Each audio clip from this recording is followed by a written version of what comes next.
BJP has no impact in Mizoram. In Mizoram, there is no Modi magic. There is no Amit Shah magic. Then Mizoram is a peculiar situation.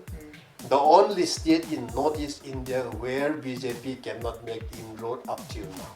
There may be different ruling party in the center, but as part of constitutional norms, as if the party are different, it does not mean that the constitution should not be followed properly. Yes, sir. In what case it is?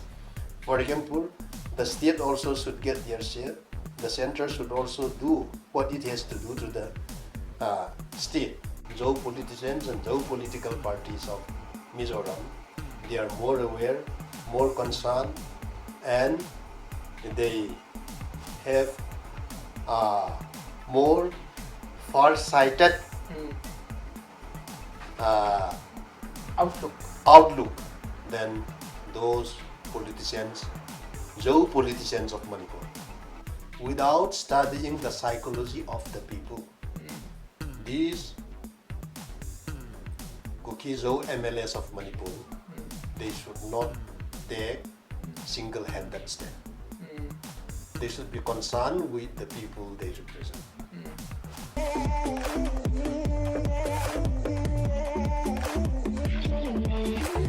Welcome viewers. Today at DYNT, Democratize Your Nation Today, we have with us Dr. J. Doungel, who is a Professor of Political Science at Mizoram University. He has been doing a lot of interviews and giving his intellectual points on the political system in Mizoram, as well as commenting on what is happening outside Mizoram in Manipur. So today, sir, very nice that you are giving us the time. So first question to you, sir. I saw your interview on 12 December you did with NDTV. There you said gave a historical basis on why people are looking towards Laldu Homa, why they don't like this binary of Congress and MNF. So my question to you is this East and West divide, sir, how do you see it? The East has voted in favor of MNF and the West has voted in favor of Laldu Homa. Sir, why is it like this? Actually, it is not East and West divide also. Okay. But the thing is that the area where MNF candidates have been elected happen to be located in the eastern location, then the rest in western location. It is due to locational issue only. Okay. And over and above that, it depends upon the candidates also. And yes, we know with regard to this, the political situation in Mizoram is quite unique. Quite unique in the sense, since the time of district council days. Earlier, Mizoram was a district under Assam with autonomous district council under the provision of 6th schedule to the Constitution of India. Since that time, the political situation in Mizoram was a fight for power, political power between two dominant parties. So during the whole district council era, it was a fight for political power between Mizo Union and United Mizo Freedom Organization.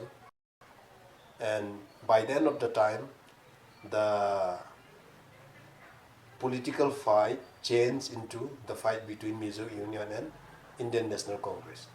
Then in the initial states of UT, it was between Mizo Union and Indian National Congress. But Mizo Union merged with Indian National Congress.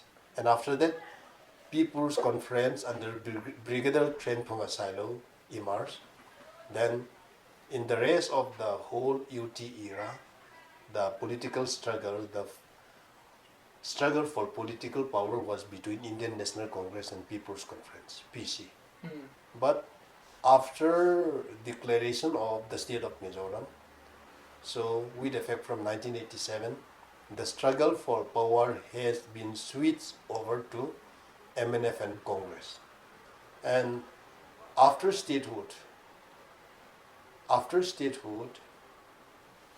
every time Chief Minister has been interchanged between Pulal Duoma and Mizoram Thanga, either Congress or MNF. And due to that, many people have the notion that party which is neither Congress nor MNF, why not that be given chance? And the gap has been filled up by Mizoram People's Movement, ZPM, led by Pulal Duoma. And with regard to the emergence of this ZPM, it was formed as a political combination of 6 political groupings. Then it contested election for the first time in 2018, 8 Mizoram State Legislative Assembly election. Then there itself, ZPM emerged as the second largest party, obtaining more seats than the Congress, which was the dominant party for the past many years.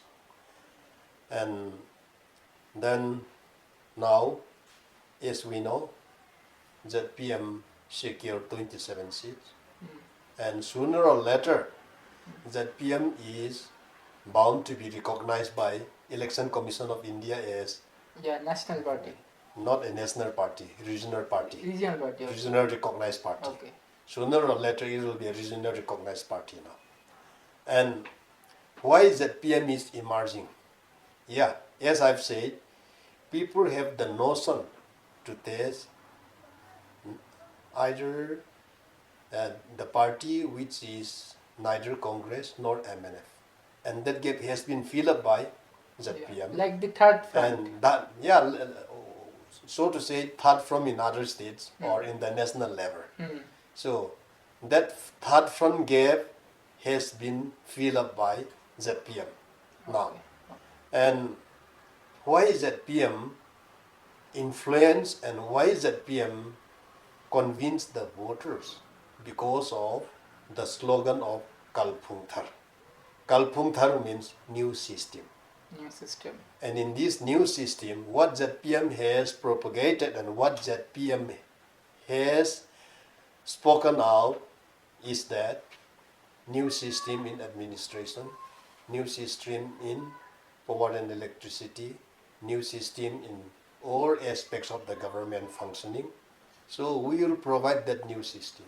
And with that expectation and to make change in the ruling party, electorate also have that urge to test new ruling party. So all those factors combined, which led to emergence of ZPM. And earlier, ZPM was concentrated only in the urban area.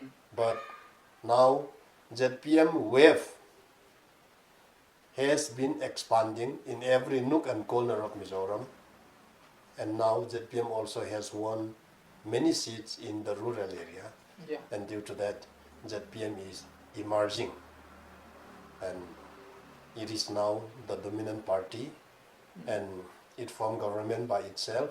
And before election also, many channels and many national media, they predicted hung assembly. But I flatly negated that. Because Mizo voters always prefer stable government. Mizo voters never prefer hung assembly or instability. And due to that, this time also, as we know, it was a neck-to-neck fight between ZPM and MNF. And ZPM emerged as the party with majority of seats in the Legislative Assembly. And ZPM government has been formed for the first time. And people have a lot of expectation also. Let's hope that ZPM deliver the slogan with which it influence and convince the voters. And what AAP has done in Delhi, let's expect ZPM to do the same in Mizoram. And people have high expectation. And on the other hand, ZPM, the newly formed ZPM government also has Harkal and task. But if the ZPM performs, then people will continue to vote ZPM. In case if ZPM fails to deliver, that means the electorate have the option to change in the next time. So let's wait and watch. Yeah.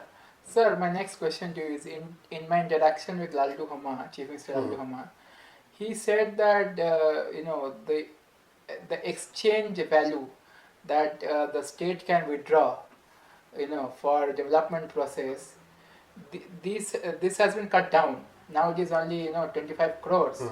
It was earlier I think 67,000 crores. Sir, such a fiscal impact on the government. Sir, is it going to make the Chief Minister Laldu Hama side with the BJP? Because, sir, without Mizoram is a backward state, and without central government support, it's also difficult for the economic aspirations of the Mizo people to materialize. So, what is your take on that? No, in such situation, like now, the present BJP government has popularly advocated one slogan, double engine sarkar. Actually, even if a party, the ruling party in the state, even if it is not in ally with the ruling party at the center, as per the constitutional norms, the party at the center is expected to work together to provide all the necessary help as per the constitutional mandate. And the exact reply can be given by the ZPM, but so far as the standpoint, the political stance and other related stance of the ZPM is concerned, I feel that ZPM may have second thought to be with the BJP. With the BJP, because BJP has no impact in Mizoram. In Mizoram, there is no Modi magic, there is no Amit Shah magic. Then Mizoram is a peculiar situation. The only state in Northeast India where BJP cannot make inroad up till now, because the people cannot be fooled with money and Hindutva agenda. That is the main thing. Yes, sir. So, even if the PM is not part of this BJP, and even if the PM does not ally with BJP, so if government is formed, then what the state government has to get and what assistance the state government should receive from the center as per the constitutional norms, as per the provision of the constitution. It is the duty of the center to provide all the necessary help because it is binding in the constitution. Yeah. Sir, but going forward we see that South Indian states, they are not receiving their share of tax. Even West Bengal state is not getting their share of money from the center. The center is always arm twisting. Do you think, sir, this is a arm twisting tactic to harass the Mizo people? Yeah.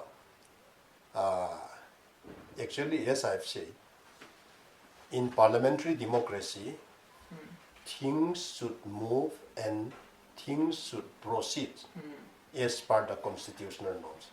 If constitution is followed properly, then there will be no gap. Everything will go smoothly. Like as you have said now, even some southern state and West Bengal, if they are not getting their share, that means constitutional norm is violated. Yes, sir. And because in democracy, particularly in parliamentary democracy, like constructive opposition should be welcome. Yes. Without constructive opposition, parliamentary democracy is never successful. Yeah. Like, take the case in point. Even now, more than 100 MPs, both from the Lok Sabha and Rajya Sabha, are suspended. So, due to expression of freedom of opinions, what should be good? Just for that, if the MPs and parliamentarians happen to be punished. then what is the essence of parliamentary democracy? Yes, yes. Due to that, so there may be ruling, there may be opposition, Yeah. but they have their respective part. Yes, So sir. if both the parts are not performed properly, democracy will never be lively. Democracy will change into autocracy. Yeah, sir. Democracy will be changed into mobocracy or majoritarian authoritarian rule. Yeah. So that should be avoided because due to that, whatever, because there may be different ruling party in the state, then there may be different ruling party in the center, but as part of constitutional norms, as if the party are different, it does not mean that the constitution should not be followed properly. Yes, sir. In what case it is? For example, the state also should get their share. The center should also do what it has to do to the state. So, in this context, it is a bit critical also. But what I feel is that constitutional provisions should be fulfilled properly. Okay. Sir, two questions which are kind of linked simultaneously for you. That is one, sir, the voice of the Kuki Zo was getting channelized through the Mizoram MPs. But the Mizoram MPs was harassed by the speaker Dhankar. They were not allowed to speak. They are not allowed the space to talk about the program that is happening to the Kuki Zo. Similarly, my research shows that more than MNF, the Chief Minister of Mizoram, Laldu Hama, is a bigger proponent of the Mizo power, or you can say Mizo nationalism. Is it true, sir? Are these two interlinked in some way? No. All political parties in Mizoram, they have nationalist feeling. Okay. Mizo also nationalist feeling. In this regard, I don't think any party can be particular. All parties. Degree-wise, maybe Laldu Hama more than. No, they have the same degree. Okay. So far as my understanding is concerned, all have concern for Zo ethnicity, Zo unification, and all have concern for Zo people across the national and international boundary. Like, forget about these ZPM and MNF. In Mizoram context, even national party, BJP and Congress also, they speak about this Zo ethnicity. Yeah. Because the situation demands.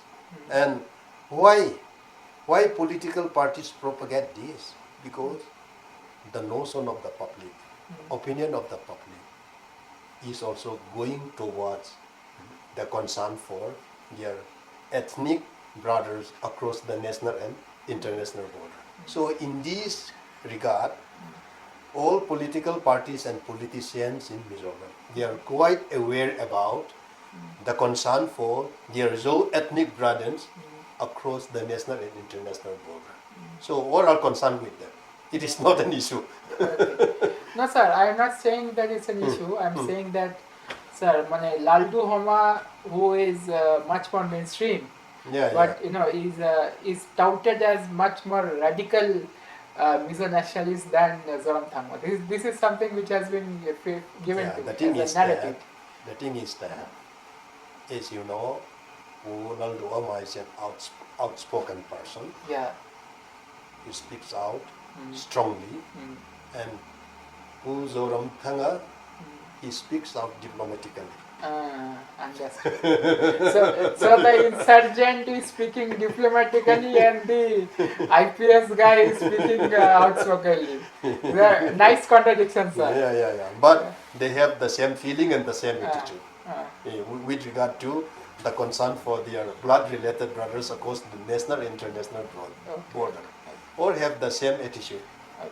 Sir, since we talk about ethnic nationalism now, so we see in Manipur, a very dangerous form of ethnic nationalism. Yeah. We can say, I don't know if you can, in Samuel Samoa's writing, he calls it the ethnic democratic model, for when he tries to analyze Israel and Palestine. Yeah. Okay, sir, would you say that this is ethnic democracy or more than that ethnocracy, what is happening in Manipur, sir? Meitei ethnocracy versus Kuki Zo minorities. Will you see it in that way? Yeah, it is more of ethnocracy. Ethnocracy, extreme ethno-nationalism. And so also I am told that 8 MLAs of the Kuki Zo are in contact with were in contact with Zoram Thanga. Now they are in contact with Lalduhoma. But one of them, Nemcha Kipgen, who is not injured, sir, she is still writing in favor of BJP. If you look at her Twitter and Facebook.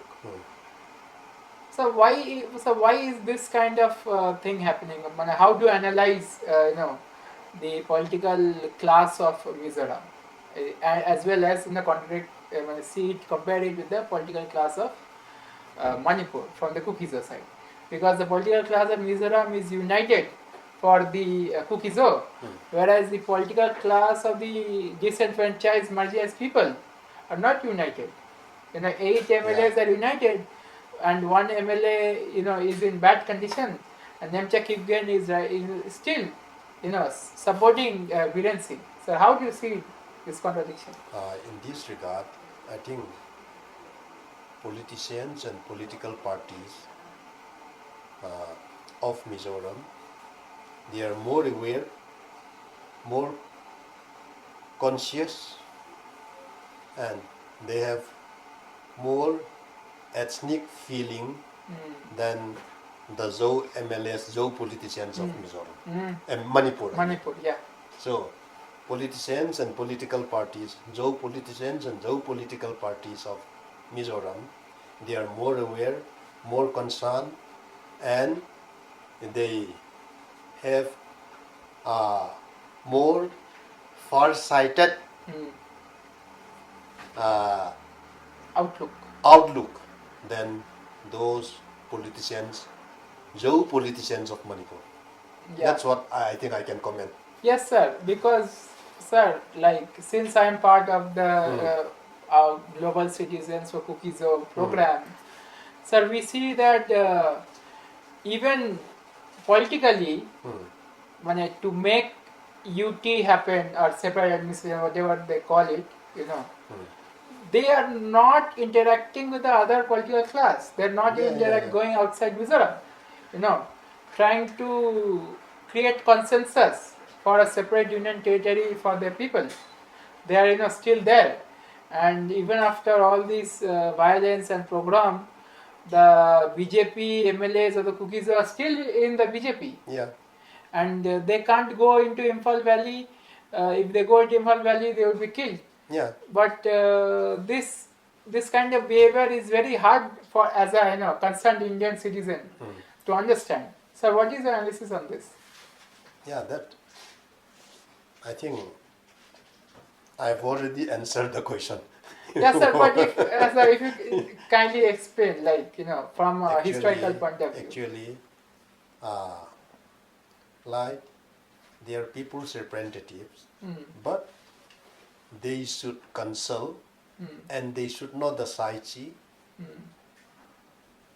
the design, and what the people expected from them, without studying the psychology of the people. These Kuki Zo MLAs of Manipur, they should not take single-handed stand. They should be concerned with the people they represent. So, at least they should consult the public, the civil societies. Then they should study the psyche and psychology of the people. What the people desire and what the people want. So, they should not take things by themselves. They should consult the public, the people whom they represent. Okay. That's what I feel. Okay. Sir, another question. Sir, as a social scientist, sir, what do you think should be the strategy of the Kuki Zo people in Manipur in making sure that Article 3 is implemented in Manipur, the states gets reorganized, whatever the demand is, more autonomy, Schedule 6 for the hills. Sir, how can they achieve these things? Sir? Any message that you want to give? Well, my message is that first, their family should be intact. Mm. There should be good family reunion. Mm. So, despite differences, they should not have nomenclature, clanism, tribalism, and all these issues. They should shun this issue, and they should look for the broader and far-sighted outlook. And so, for these Kuki Zo people, achievement of the present demand, I think it depends upon their unity. They Okay, should work.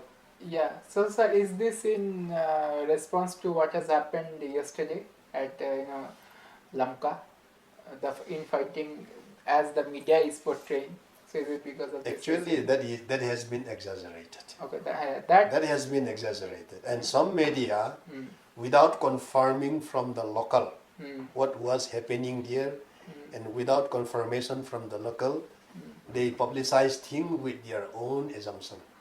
So, in one also in social media also, I replied to one of the media. News should not be spreaded without confirmation. I gave that comment. Actually, it happened to be outbursts or some misunderstanding between those, so to say, drunkards. Yeah. From small issue, it seems to be turning out into big issue. But after all, the problem is solved now, because after all those reasons were known, it was understood, and the problem is solved now. So there is no more issue. So, frankly speaking, big issue has been created out of nothing. Due to that, in whatever news which spread or any issue, ground confirmation is required every time. Okay. Sir, thank you for your time, sir. And we hope that everything is good about the Mizo people, as well as whatever the political compulsions required for the Kuki Zo to do, they will do it, and they satisfy their political demands. So thank you for giving us your time. Thank you. So viewers, please like, share, and subscribe to our YouTube channel. And we are trying to make sure that the Kuki voices get heard. So please support us. Our tagline, awaken one human at a time. Please like, share, and subscribe to our channel, DYNT, Democratize Your Nation Today. Thank you for watching this video.